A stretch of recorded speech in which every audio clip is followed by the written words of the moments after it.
Bismillahirrahmanirrahim. Bagi dunia, kamu mungkin seorang miliarder, selebritas atau tokoh penting. Tapi bagi malaikat maut, kamu tidak lain hanyalah sebuah nama yang sudah ada di dalam daftarnya.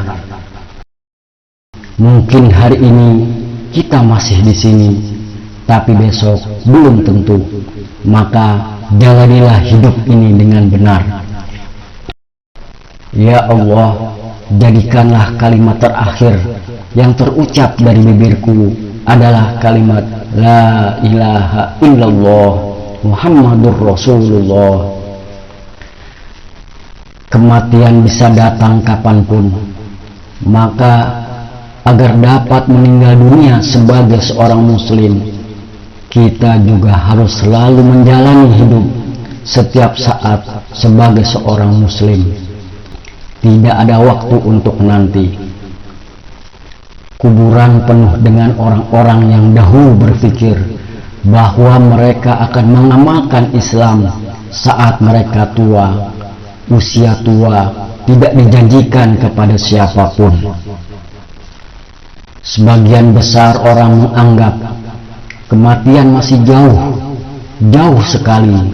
Namun ketahuilah, saat hari itu tiba, maka sudah terlambat untuk melakukan apa yang bisa kita lakukan hari ini. Orang bisa berpikir tentang kematian adalah tanda depresi. Saya seorang muslim, dan bagi saya mengingat mati itu adalah sebuah inspirasi. Kematian bukanlah bencana terbesar di dalam hidup ini.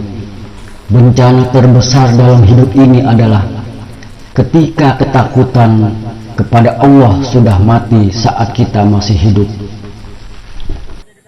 Manusia memang aneh. Dia berlari ke arah dunia yang tidak dapat dia tangkap dan melarikan diri dari kematian yang takkan pernah bisa dia hindari.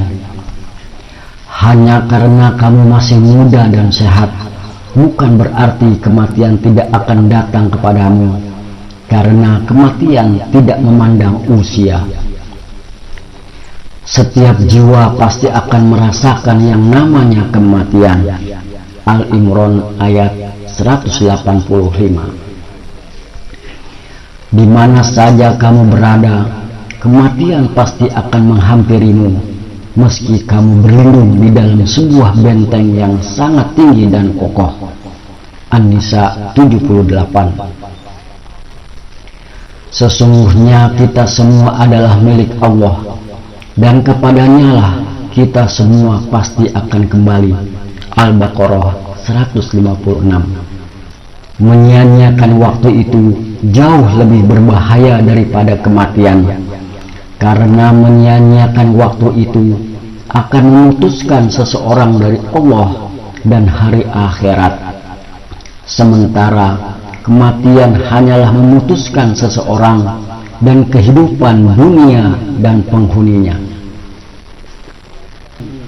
Sesungguhnya sholatku, ibadahku, hidupku dan matiku hanyalah untuk Allah, Tuhan semesta alam. Al-A'raf 162. Semua orang pasti akan kembali kepada Allah ketika mati, tapi yang berbahagia adalah orang yang dekat dengan Allah semasa hidupnya. Nasihat Sayyid Qutb. Jadikan akhirat di hatimu, dunia di tanganmu, dan kematian di pelupuk matamu. Nasihat Imam Syafi'i. Kematian adalah hal yang paling jauh dari pikiran kita, walau sebenarnya ia lebih dekat dari segala yang dekat dengan kita. Nasihat Ali Mustafa Tantawi. Demi Allah, seandainya jenazah yang kalian tangisi bisa berbicara sekejap lalu menceritakan tentang sakaratul maut, maka niscaya kalian akan melupakan jenazah tersebut dan mulai menangisi diri sendiri. Nasihat Imam Ghazali.